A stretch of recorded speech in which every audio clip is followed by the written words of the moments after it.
I have been in a romantic relationship with Ryan for 8 years, and whenever I brought up marriage, he always said to wait longer. It was not until my 28th birthday party that friends playfully urged Ryan to marry me. He lowered his gaze in silence, and as I watched him, my heart gradually cooled, leading me to finally decide to let go. Amid the friends' teasing, Ryan was reluctant to respond. A phone call came to his rescue, and though I do not know what was said, his expression shifted, and he hurriedly said, "Ella, I'll make up for your birthday gift later, I have an urgent matter now," before turning and leaving swiftly. He completely disregarded the marriage matter raised by friends, offering no explanation, leaving me alone to face the group awkwardly as they gazed at me with sympathy. My emotions were a complex mix. To mitigate the awkwardness, I forced a faint smile and excused him by saying, "Perhaps there's a real emergency at the company," a statement meant for the friends and to console my increasingly cold heart, sparing myself further embarrassment. After a while, Ryan sent me a message, "Ella, Chloe has sprained her foot and is in the hospital with no one to care for her. I need to stay with her tonight, so I won't be back." I lost count of how many times Ryan had abandoned me for Chloe. Through repeated disappointments, my heart had grown numb with pain, and instead of calling to confront him as before, I simply replied with a calm okay. Subsequently, I texted my mom, "Mom, I agree to the blind date," and she called back promptly, saying, "Ella, you've finally come around. Tomorrow noon at the Lakeside restaurant, both families will dine together, don't stand us up," to which I readily agreed, "Okay." My mother seemed to sense something unusual and cautiously asked, "Ella, you and Ryan," I interjected, replying, "It's already impossible," and she sighed without further comment. The birthday party concluded in a slightly awkward atmosphere. Sitting in the car, I sent Ryan a message I had mentally rehearsed countless times. "Thank you for 8 years of companionship. Today, we part amicably." This was the first time in 8 years I proposed a breakup. During that period, Ryan had suggested it numerous times, especially after Chloe's return, whenever I grew jealous and upset, yet I had never consented. This time, I resolved to let go and allow them to be together. As for the gift he mentioned, I no longer held any expectations, given his repeated broken promises. Chloe is the adopted daughter of the Sia family, making her Ryan's sister. Years ago, Ryan's mother, Grace, noticed Chloe's unusual affection for him and sent her abroad. 10 years passed until half a year ago when Grace passed away, enabling Chloe to return to the country, her first action being to seek out Ryan. That day, I suffered an appendicitis attack, and Ryan accompanied me to the hospital. In the waiting area, I was in such pain I couldn't stand straight, when Ryan suddenly received a call, becoming ecstatic and exclaiming, "Chloe, you're back," with a voice altered by joy. At that moment, he hastily said, "Ella, register yourself, I'm going to the airport to pick up Chloe," and left quickly without regard for my condition. I wanted to call him back but lacked the strength to speak due to the pain. Eventually, as my consciousness faded, a kind stranger summoned a nurse, allowing me to be admitted to a ward. Afterwards, I confronted him, and he explained, "Ella, Chloe was diagnosed with severe depression abroad and has suicidal tendencies, requiring special care. She just returned and is unfamiliar with the place, so I had to go," adding, "You were already in the hospital and could ask a nurse for help," a flawed reasoning that, given my deep love for him, I was persuaded by at the time. I initially believed he and Chloe would keep it brief with no further developments and that he would return to me, but unexpectedly, their involvement intensified thereafter. Ryan was frequently summoned by Chloe, reducing our time together. Sometimes he didn't return at night, offering various excuses initially, though later he ceased bothering to justify his absences. Within the mere 3 months since Chloe's return, I met Ryan fewer than 10 times. He and Chloe were nearly inseparable, constantly together, which I found intolerable. That day, I went to intercept him downstairs at his company, despite his prior explicit request not to visit, as it negatively impacted him. Yet, desperate to see him, I went anyway. Sitting in the lobby's waiting area, I saw him emerge with his colleagues, chatting and laughing, with Chloe among them. His colleagues teased, "Ryan, your girlfriend is so thoughtful, delivering lunch every noon and picking you up after work. We're envious of such a great girlfriend." Ryan beamed with happiness, his gaze toward Chloe brimming with affection, saying, "Indeed, having a girlfriend like Chloe is my fortune." Chloe nestled closer into Ryan's embrace, saying, "Having a boyfriend like Ryan is my fortune too," both immersed in their mutual sweetness, oblivious to me in the corner, my face ashen with dismay. For a fleeting moment, I wanted to charge forward and demand, "If Chloe is your girlfriend, then what am I?" But ultimately, I opted for silence. I followed Ryan, Chloe, and his group of colleagues to their reserved restaurant, witnessing them enter a private room. Hiding in the adjacent room, I overheard them say, celebrating the successful 10-year romantic journey of Ryan and Miss Chloe. 10 years? Amid their chorus of congratulations, my heart ached as if stabbed. Sitting in the neighboring room, I dialed Ryan's phone with trembling fingers, humbly asking, "Ryan, in your heart, what is our relationship?" He paused briefly on the call, then said with slight irritation, "Ella, don't make a fuss, I'm dining with colleagues. I'll talk to you later," hanging up before I could respond further.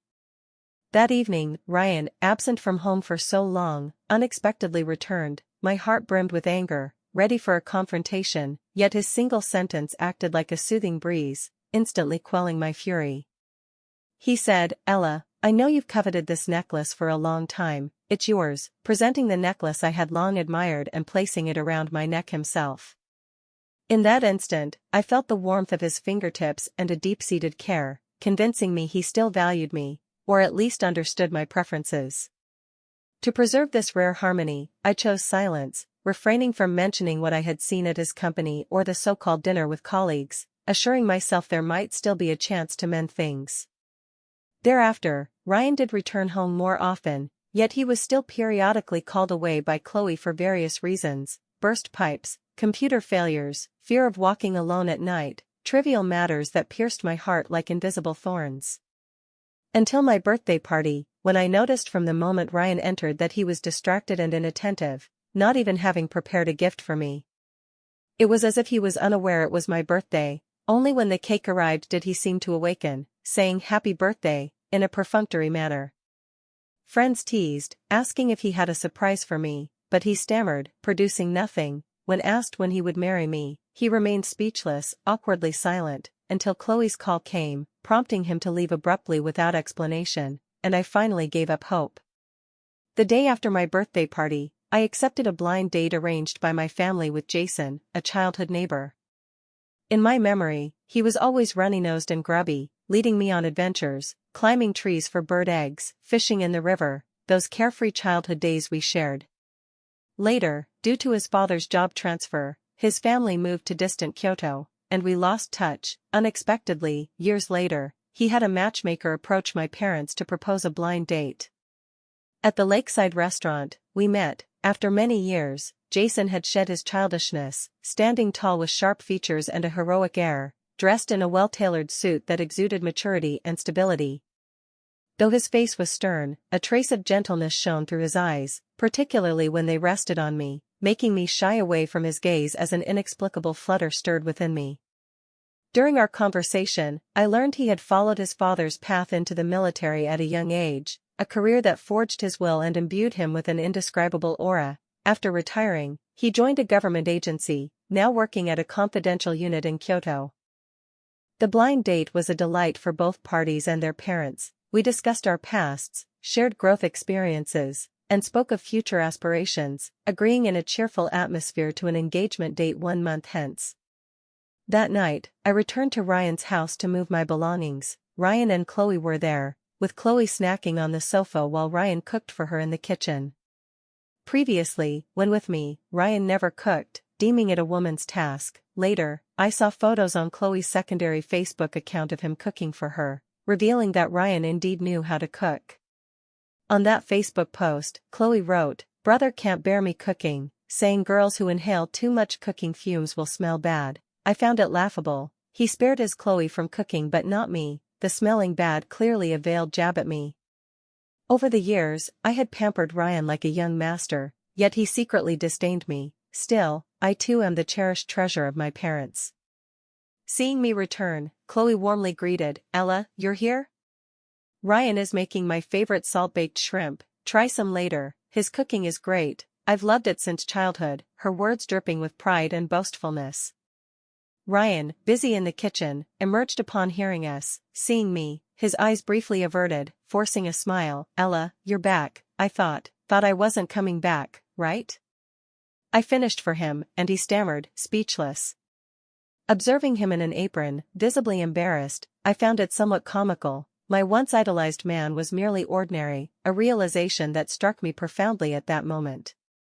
I expected him to explain his departure from my birthday party or ask why I suggested breaking up, but he did neither. Instead, concerned I'd target Chloe, he defended her, saying, Ella, Chloe injured her leg, so I brought her here to care for her. When I'm away, please help look after her too.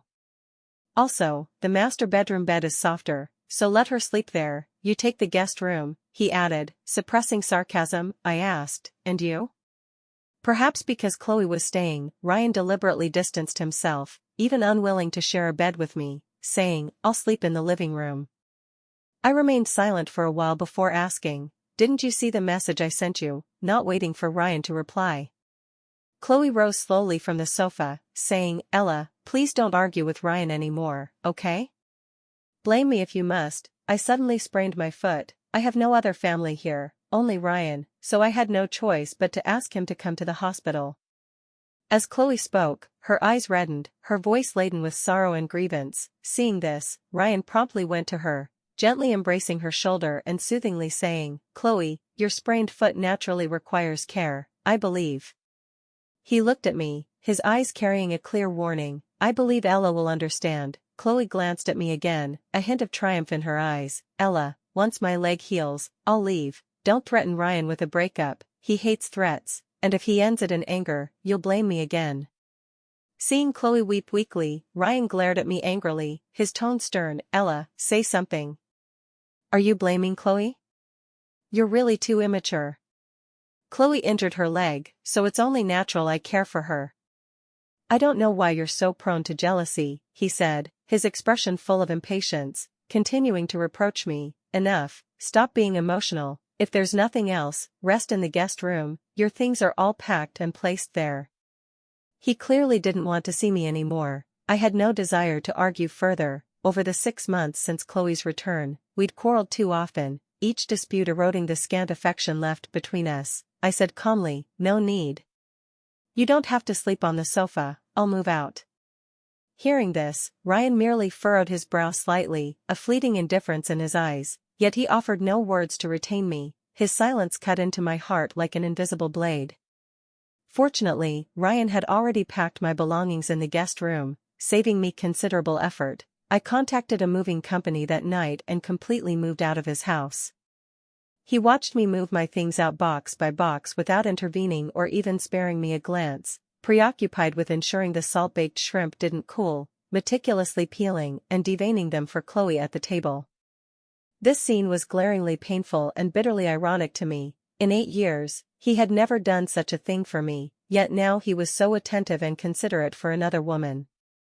After moving everything out and turning to look at the house, a wave of sorrow welled up in me. Ryan had lived here since we first met. Back then, the house was bare except for a bed. I had furnished it bit by bit, each item steeped in our memories, yet regrettably, nothing here, not even the person, belonged to me anymore. Seeing me linger, Ryan assumed I was still attached. He finally rose from Chloe's side and approached, his words cold and distant. Ella, stop making a fuss. My energy is limited, you should be sensible.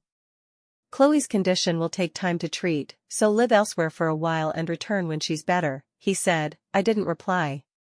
The birthday gift he promised yesterday remained unfulfilled even after the second day passed, evidently forgotten. Gazing at this man I'd loved for 8 years, my heart felt no stir, the former love and warmth now as still as a deep pool. Ryan, I wish you happiness, I said faintly, lifting my last suitcase and walking away without looking back. My words inexplicably tightened his heart, as if something was lost in an instant, yet he still didn't try to stop me, swiftly closing the door after I left, shutting me out entirely. In the car, I received a message from Chloe's secondary account. Ryan saw your breakup text last night. He finds you annoying and says not to make unreasonable trouble. Oh, by the way, I forgot to mention, that house was originally bought for me by Ryan. I was sent abroad by the old lady, and he stayed there to remember me, unwilling to move out. Thanks for decorating it for me, but I don't like that style. Ryan has promised to tear it all down and redecorate, I read on my phone, yet my heart remained oddly calm. I neither replied nor grew angry, simply deleting her as a friend in silence. I returned home and began diligently preparing for my engagement to Jason, striving for perfection in every detail. I next saw Ryan when I went to the bridal shop to try on wedding dresses. Upon entering, I spotted Ryan and Chloe there too, trying on dresses, suggesting an impending celebration. Ryan was tenderly adjusting Chloe's skirt hem, his eyes full of affection, his movements exceptionally gentle, as if handling a priceless artwork.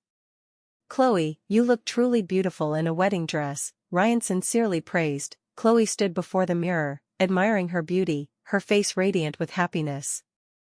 She seemed to notice me at the door, saying to Ryan, "Ryan, when will the wedding ring you designed for me be ready?" Words that suddenly pierced my heart. A ring designed by Ryan? Though not a professional jeweler, Ryan, an architectural designer, had once promised me in a moment of affection that he'd design our wedding ring. Now, he bestowed that honor on another, and despite no longer loving him, my heart still stung as if pricked by a needle. Still adjusting Chloe's skirt, unaware of me at the door, Ryan said indulgently, "Soon, in a couple of days, then we can wear the ring I designed and take wedding photos, fulfilling your dream," to which Chloe corrected, "Our shared dream," and Ryan smiled without objection. He stood up slowly, but the moment he did, he caught sight of me in the mirror, a flash of surprise crossed his eyes, and he turned sharply, calling out, "Ella." For a moment, Ryan was flustered, a hint of panic in his eyes, but he quickly composed himself, asking, "Ella, why are you here?" Before I could answer, he furrowed his brow, suspecting something. "Did you hear that Chloe and I were coming here for wedding photos and come to disrupt us again?" Disrupt? Hearing that word, I let out a self-deprecating laugh. Previously, to keep him from getting too close to Chloe, I had indeed done some wild things, which, in his view, were merely disruptions. Now it seemed I had indeed disrupted their relationship, but I wouldn't anymore. I said calmly, "I'm not interested in what you two do," prompting Ryan to ask warily, "Then why are you here?" As he spoke, he stepped in front of Chloe, as if fearing I'd suddenly lash out at her. I stayed silent, recalling how, shortly after Chloe's return, she lived alone in an apartment. Once, she claimed a man was lurking in the hallway, frightening her, and called Ryan over in the dead of night. Sensing something amiss, I went there with others.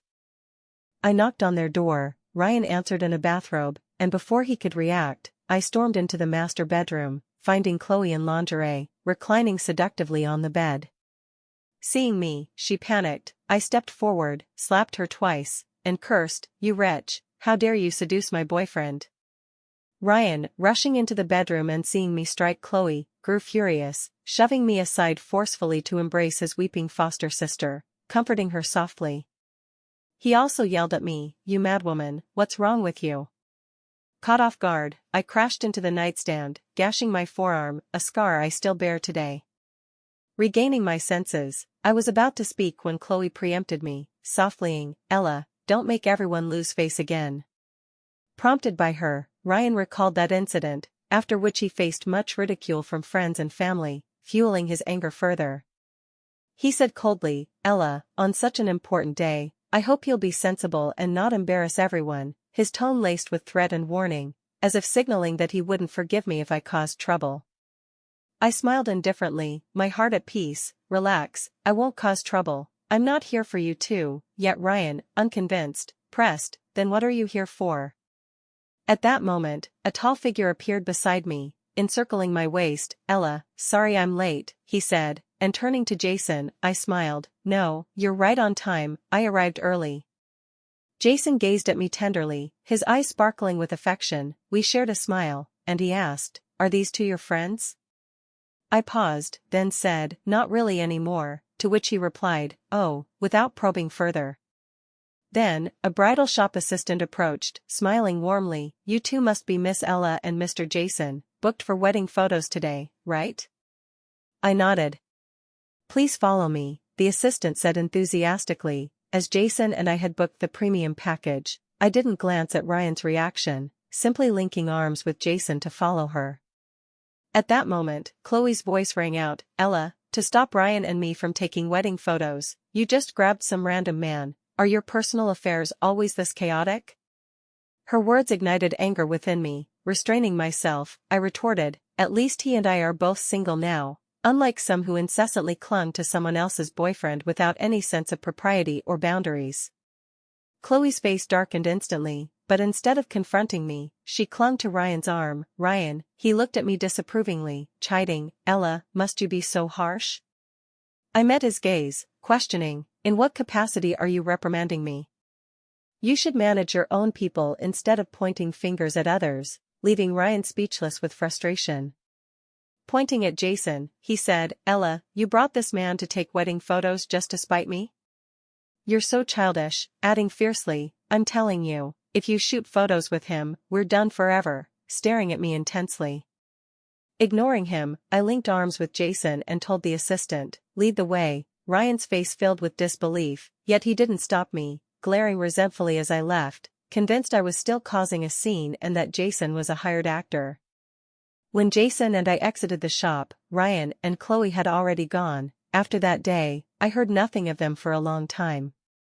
Since Chloe became group admin, she removed me from our mutual friends chat, and I never requested to rejoin. I shared my engagement news only with my closest friends. Though they also knew Ryan, I'd instructed them not to divulge anything about me to him, nor did I wish to hear of him, so mutual friends ceased mentioning Ryan to me. Until the night before my engagement, Ryan messaged me, Ella, if you admit your fault and soften, I'll let you move back in. I didn't reply, cursing myself for forgetting to block him, and promptly blacklisted him. The next day, the engagement banquet proceeded as planned at the lakeside restaurant. Jason and I entered hand in hand, with relatives and friends below snapping photos to preserve the beautiful moment. As Jason and I exchanged rings, someone barged in recklessly. It was Ryan, standing at the door, peering over the guests at me, his face etched with shock and dismay, asking, Ella, are you really getting engaged to him? I found Ryan's question amusing. Wasn't it obvious? I replied with a single yes. He frowned, his voice trembling. What about our 8 years together? I didn't elaborate, saying only, ask yourself that, leaving him stunned and speechless. Uninterested in further response, I turned to my fiancé Jason, placing the ring on his finger myself. At that moment, Ryan shouted, Ella, don't. He moved to intervene, but a friend blocked him. Ryan, what are you doing? When you were cozy with Chloe, why didn't you think of Ella? Now you're playing the devoted lover. Another stood, Ryan, have some shame and stop pestering her. Ryan looked at me aggrievedly, Ella, things with Chloe aren't what you think, I can explain, please don't get engaged to him, okay? I gave him no chance to explain, saying calmly, Ryan, stop causing a scene, this only makes me dislike you more, a flicker of pain crossing his eyes, perhaps recalling how he'd often said that to me, now returned in full measure. I resigned from my job, planning to go to Kyoto with Jason for wedding preparations. Exiting the building after formalities, I encountered Ryan outside, looking haggard after a long absence, his eyes betraying fatigue and helplessness. Seeing me, he approached quickly, softly calling, Ella, and instinctively reached out, as if to grasp my fingertips and rekindle past warmth. I evaded him. In the 6 months since Chloe's return, Ryan had consistently avoided me and all contact. This sudden proximity felt oddly unfamiliar. He seemed hurt. Ella, you. I smiled. Ryan, where's your Chloe? Not with you? He lowered his head slightly. Ella, Chloe, she. I know you're upset about me being too close to her, but I truly see her only as a sister now, with no improper thoughts. I mocked. No longer? So you once did? He hastily explained, that was youthful folly. Now, you're the only one in my heart, and I smiled. Would you say that to her face? Ryan hesitated. Ella, you know Chloe has depression, I don't want to upset her. As for the wedding photos last time, it wasn't about marrying her, she just wanted to feel like a bride, and I didn't want to let her down. I ruthlessly exposed his lie. If she wants to be a bride, her future husband should fulfill that. When did it become your role as her foster brother? Or does she only want to be your bride? Ryan's eyes darted, unable to respond. Because Chloe had indeed said she wanted to be his bride, I continued, also, you couldn't bear to disappoint her, but you could me? That ring you promised to design for me, you gave to Chloe. Ella. Ryan urged desperately, I can design another for you. No need. I cut him off coldly, my fiancé will give me something better, I won't trust you again after your broken promises. Ella, Ryan tried to say more when his phone rang, glancing at the screen with a troubled look, he said, Ella, I need to take this, wait for me, then stepped away quickly, turning his back as if wary of me overhearing. But I wouldn't wait anymore. When Ryan turned back, I'd already driven off, seeing him chase a few steps in the rearview mirror before stopping helplessly. I received a text from an unknown number, brimming with accusation and provocation. Ella, what did you say to Ryan? He's been distancing himself from me these past few days, you're engaged, stay away from him. Don't cling to what you have while eyeing more. I intended to ignore her, but her words sparked my anger. I'd already relinquished that man to her, yet she dared trouble me. Did she think me an easy target? I replied, Ryan told me himself he sees you only as a sister, what a failure you are. Didn't you claim 10 years of feelings? If you're capable, keep him. Mocking her, I also ridiculed myself, my 8 years, what were they worth? Fed to the dogs, perhaps. Chloe didn't respond. Days later, Jason decided to return to Kyoto, and I joined him, revisiting H-City's sites. At the city's most revered temple by the marriage stone, I suddenly recalled how Ryan and I, when he first agreed to be with me, had hung a concentric lock here together. I approached to remove it, finding that lock and pondering how to destroy it. I noticed its base bore the names Ryan, Chloe and 100 Years of Harmony, leaving me stunned. Recalling then, I'd chosen the lock, but Ryan wrote 2 names on paper for the engraver. I'd never doubted they weren't ours. After the engraving, he clutched the lock and tied it himself. I'd thought it a sign of his love. Now I realized, for 8 years, I'd been a fool. Ella, a familiar voice sounded nearby. Turning, I saw Ryan, and Chloe, who caught me holding the lock, realizing I'd seen the names, his face paling instantly. He stared blankly, at a loss for explanation, while I gave a faint smile. You two are quite the loving pair, Ryan. Chloe, reciting the engraved names. Hearing me say those names, Ryan's face grew paler, Chloe's eyes flashed with surprise. She likely didn't know that 8 years ago, Ryan came here with me but dedicated the lock to them, an irony so sharp. She stepped over, checked the lock, indeed bearing her and Ryan's names, and grew smug. Ryan, we'll grow old together, right? Ryan opened his mouth, anxious to speak, glancing at Chloe, then me, then Jason beside me. He pursed his lips, managing only, Chloe, stammering long without finishing. Ignoring him, I turned to Jason. Jason, they say this temple's locks are potent, shall we get one too? Sure, he replied, his rugged eyes softening just for me. As I linked arms with Jason to leave, Ryan called out, Ella. I turned calmly, and after his lips quivered, he uttered just 3 words, I'm sorry. A mocking smile curled my lips, but I didn't reply. To me, those words came too late. I'd found my happiness, and he was destined to be a mere passerby in my life. The day before Jason and I left H-City, my friend messaged me, glee in her tone, Ella, guess what? Chloe's so-called severe depression was fake, Ryan found out, and they're fighting at the hospital now. Accompanying her message was a video showing Ryan and Chloe arguing fiercely in the hospital. Ryan appeared unhinged, his voice hysterical. Chloe, why did you lie to me? Didn't you say you had severe depression? Chloe tried to deflect. Ryan, that doctor's talking nonsense. My records are from Country M. He wouldn't understand, but Ryan cut through. Dr. Wong studied in Country M and returned. Unable to hide, Chloe cried pitifully, Ryan, do you know what my life abroad was like? I just wanted you to care for me more after returning. What's wrong with that? Ryan roared, you shouldn't have deceived me. Do you know how many times I let Ella down for you? She's engaged to someone else now, and I couldn't win her back because of you. Haven't I been good enough to you? Chloe broke down at his words, screaming, Ryan. Don't blame it all on me. You ditched Ella because you didn't love her that much. In your heart, it's me you love. The lock bears our names. Face your heart. The concentric lock. Ryan's face turned ashen. Chloe, I admit, for 2 years after you left, I couldn't let you go. when Ella pursued me, I agreed casually, then, it was you in my heart, but after 8 years with Ella, I've long seen her as my only wife. If you hadn't returned suddenly, how could Ella have left me? Ryan closed his eyes in anguish, but Chloe pressed, unyielding, enough, Ryan, is admitting you love me that hard? When you were with Ella, one call from me, and you'd come, abandoning her countless times. You gave her a necklace I rejected. On her birthday, you left her for my call. Clearly, I'm the one in your heart. Hearing about the birthday, Ryan suddenly recalled something, his eyes glinting faintly, murmuring, right, I promised Ella I'd make up her birthday gift. He started toward the hospital exit, but Chloe grabbed him. Ryan, her birthday was ages ago, what's the point of a gift now? She's going to Kyoto with her fiancé, don't disturb them. Let go. Ryan shook her off forcefully for the first time. Chloe fell, yelping in pain, but he didn't look back, leaving resolutely.